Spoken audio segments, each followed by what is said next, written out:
ओम श्री गणेशाय नमः। श्री सरस्वत्यै नमः। श्री परम गुरुवे नमः। दक्षिणे लक्ष्मणो यस्य वामे चाजनकात्मजा पुरतो मारुतिर्यस्य तं वन्दे रघुनन्दनम्। प्रिय स्नेही जन, सुहृद जन, संबंधी जन एवं भगवत कथा रस के रसिक सभी को मेरा सादर प्रणाम।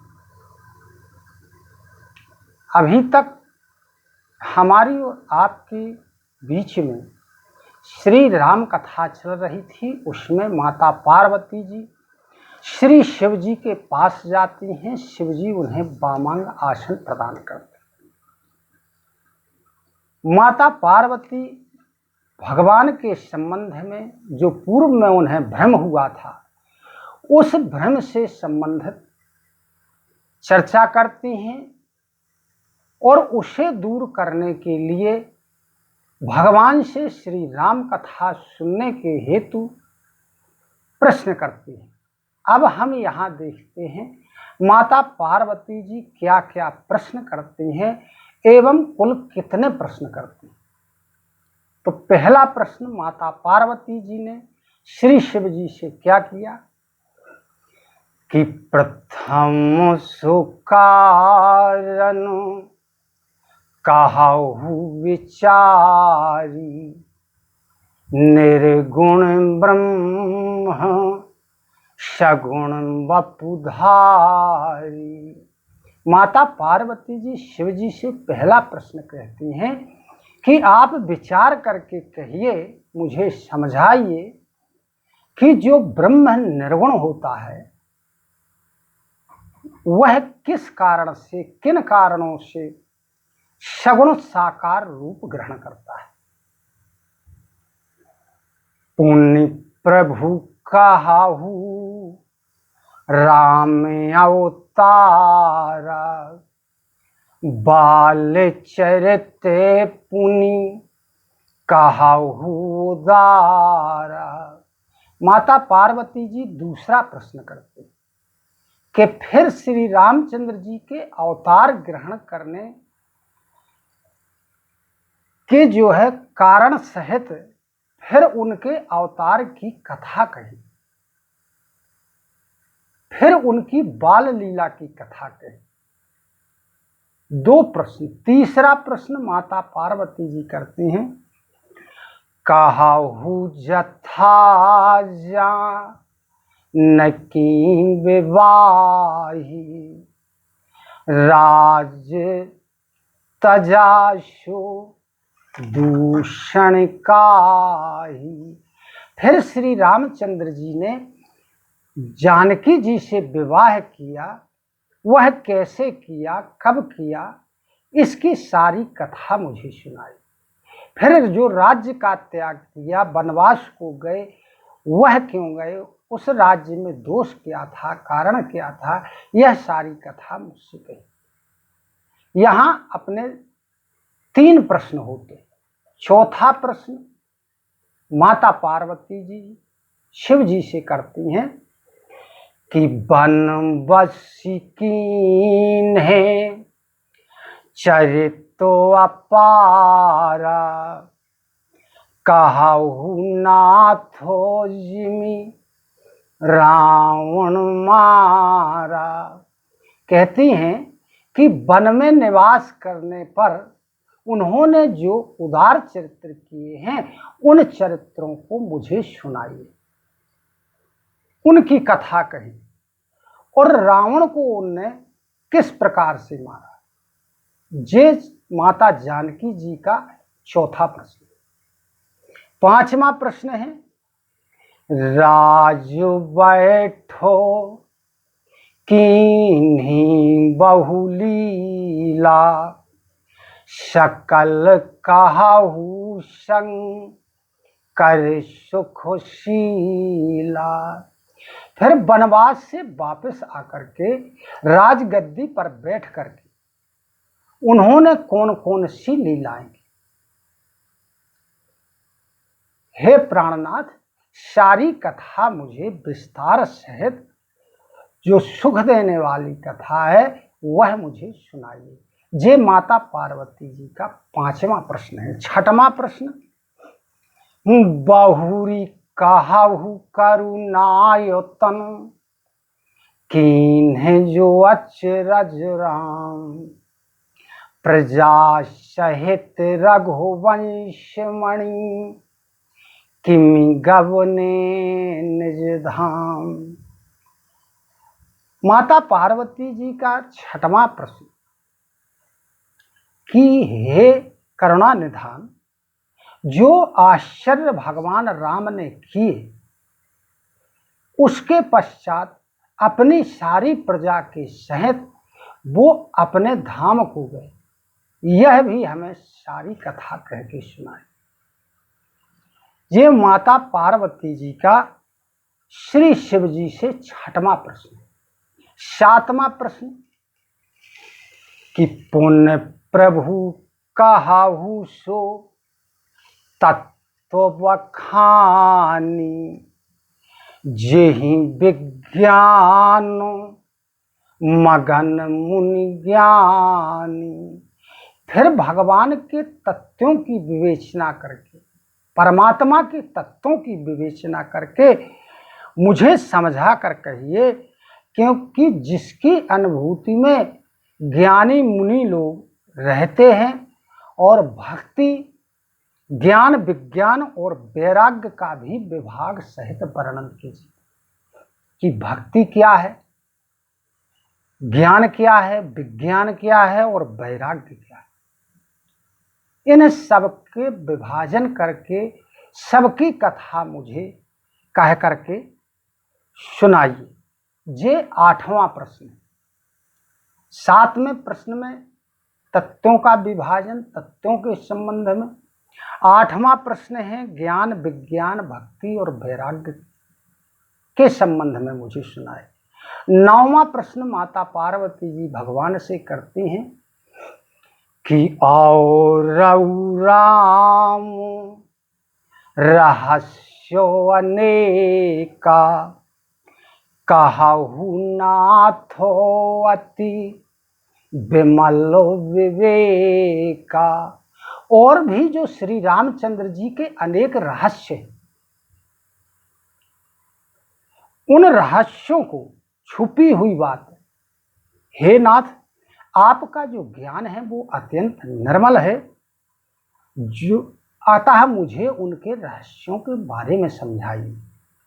10वां प्रश्न माता पार्वती जी श्री शिव जी से करती हैं, कहती हैं कि जो प्रभु में पूछा नहीं होई, सो दयालो राखहु जन गोई। 10वें प्रश्न में माता पार्वती जी ने सभी कुछ पूछा। माता पार्वती जी कहती हैं कि जो कुछ भी मैं ना पूछ पाई हो, जिसके संबंध में मैंने आपसे प्रश्न ना किया हो, वह कथा भी मुझे सुनाइए यदि है। इसलिए आप दया करके उन्हें अपने अंदर मत रखिए, सारी कथा मुझे सुनाइए। यह माता पार्वती जी का 10वां प्रश्न है। उसके आगे माता पार्वती जी शिव जी से कहती हैं कि तुम्हें त्रिभुवन गुर वेद बखाना, आनो जीव पावर का जाना। वेदों ने आपको तीनों लोकों का गुरु कहा है कि भगवान शंकर तीनों लोकों के समस्त चर अचर प्राणियों के गुरु हैं।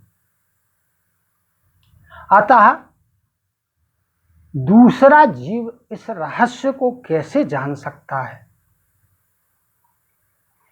प्रश्न उमा के सहज सुहाई, छल विहीन सुनी शिव मन भाई।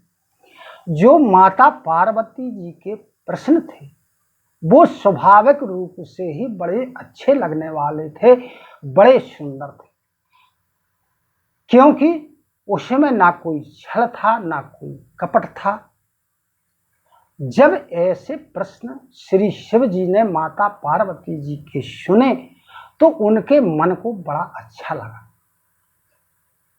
यानी यहाँ हमें यह शिक्षा प्राप्त होती है कि यदि हम किसी चीज को जानना चाहते हैं तो हमें प्रश्न कैसे करना चाहिए, छल से विहीन हो, सरल हो, स्वाभाविक रूप से अच्छे हो, तब सामने वाला हमारे प्रश्नों से प्रसन्न होगा और प्रसन्न होकर हमें वो उन प्रश्नों के उचित एवं तर्क संगत जवाब प्रस्तुत करेगा हमारे सामने।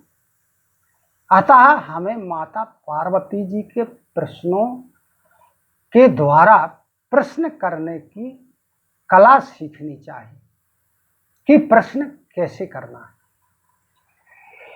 हरहि राम चरित सब आए, प्रेम पुलक लो चन जल छाए। श्री शिव जी के हृदय में श्री रामचंद्र जी के सारे चरित्रों की याद पुनः उत्पन्न हो गई। एक रील की तरह भगवान श्री रामचंद्र जी का सारा चरित्र उनके हृदय में घूमने लगा और उनका शरीर पुलकित हो गया, नेत्रों से आंसुओं की धाराएं बहने लगी, वो भगवान के प्रेम में मगन हो। श्री रघुनाथो रूप ओरे आवा, परमानंदो अमित सुख पावा। भगवान शिव जी के हृदय में भगवान श्री रामचंद्र जी की मूर्ति दिखाई देने लगी उनको अपने हृदय चक्षुओं के द्वारा, अंतर चक्षुओं के द्वारा। और जब भगवान का वह रूप उनके हृदय में दिखाई दिया तब वो परम आनंद में मग्न हो गए, उन्हें परम सुख की प्राप्ति हुई। क्योंकि हम और आप जो आनंद की खोज कर रहे हैं, हम आप इस संसार में आनंद की खोज कर रहे हैं, जबकि इस संसार में आनंद जो है हम महसूस करते हैं वो वास्तविक आनंद नहीं है। क्योंकि इस आनंद में दुख भी आते हैं, लेकिन जो परमानंद होता है, भगवान की कथाओं का आनंद होता है, भगवान के रूप का आनंद होता है, उनके लीला का आनंद होता है, वो परमानंद होता है और उसमें अमित सुख प्राप्त होता है, असीमित सुख प्राप्त होता है, जो फिर दुख में परिवर्तित नहीं होता। यहाँ सांसारिक वस्तुओं से, सांसारिक व्यक्तियों से जो आनंद प्राप्त होता है वो क्षणिक होता है, नाशवान होता है, नष्ट होने वाला होता है। लेकिन परमात्मा का जो आनंद है, उनकी कथाओं का जो आनंद है, ये चिर स्थायी होता है, परमानंद होता है। अतः हमें कथाओं का आनंद लेना चाहिए, परमानंद की ओर कदम बढ़ाना चाहिए, अपने मन को ले जाना चाहिए। फिर आगे देखिए क्या होता है। श्री शिव जी कुछ समय के लिए, लिखा है 2 दंड के लिए, भगवान के ध्यान में मग्न हो जाते, यानी उन्हें बाहर की शुद्ध बुद्धि सब विस्मृत हो चुकी। फिर वो अपने आप को समाधि से बाहर लाते और बाहर ला करके फिर भगवान के चरित्रों की कथा प्रारंभ करते हैं।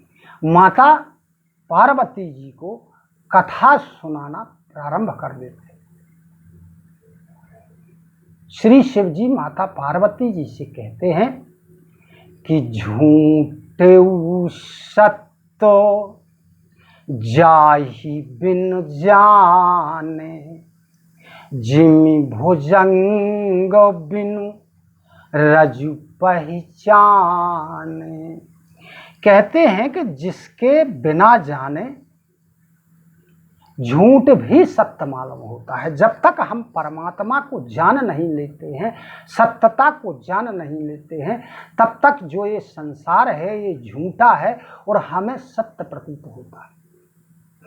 जब तक हम रस्सी की सच्चाई नहीं जान लेते हैं, तब तक हम रस्सी को सर्प समझते हैं।